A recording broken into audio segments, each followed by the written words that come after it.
What's up mga papi? Welcome na naman sa ating panibagong vlog, panibagong adventure dito sa Balbalongaw Dam, Lupao, Reresia. Let's go to our adventure. Kaya tuloy pa rin yung laban natin.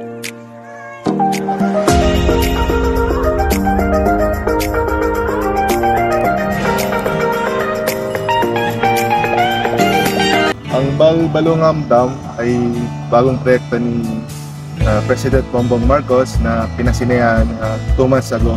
Ayan. So bago pa lang yung dam na to. So makikita natin, hindi pa po nagagamit yung kanyang spillway. Pero kapag dumating ng tagulan at napuno ng tubig yung dam na to, so ito na yung magiging lagusan ng tubig, yung spillway. Kaya so tara, tapitan natin yung Balbalongaw.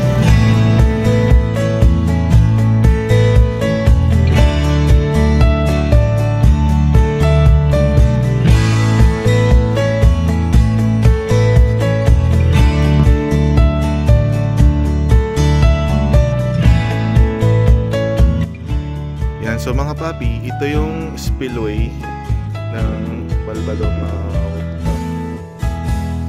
Pero wala pa kasing tubig yan kasi summer.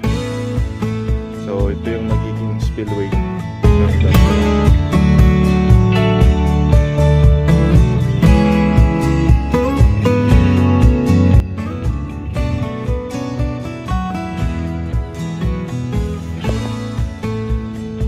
So ito na yung dam ng Malapitan. Yan. So napunta na natin ng Malapitan. So ito yung tubig, yung reservoir na nanggagaling sa bundok dito. So dito bumababa yung tubig na ipon. Kaya ginawa siyang dam. Ito yung structure ng dam.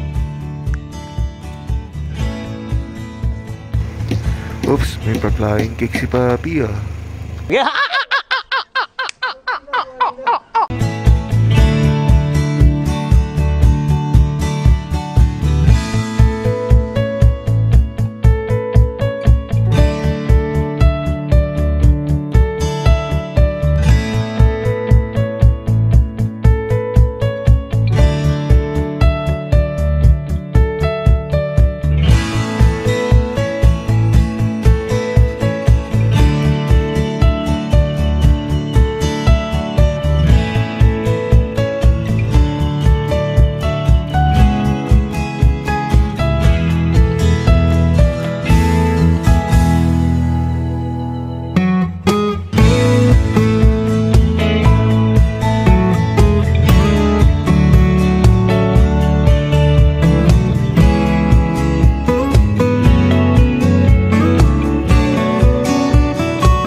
Ito naman yung kabilang side ng dam.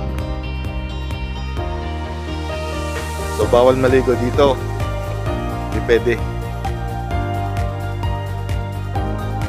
At ito naman yung kabilang side ng dam sa water reservoir. Ganda dito.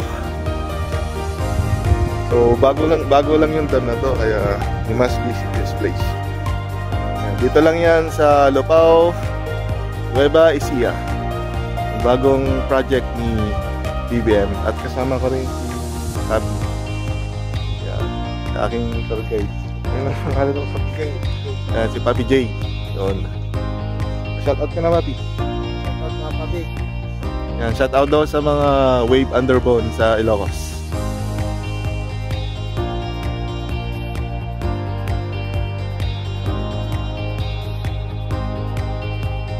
Welcome na naman sa ating panibagong vlog, panibagong adventure dito sa Balbalungaw Dam, Lupao, Nueva Ecija.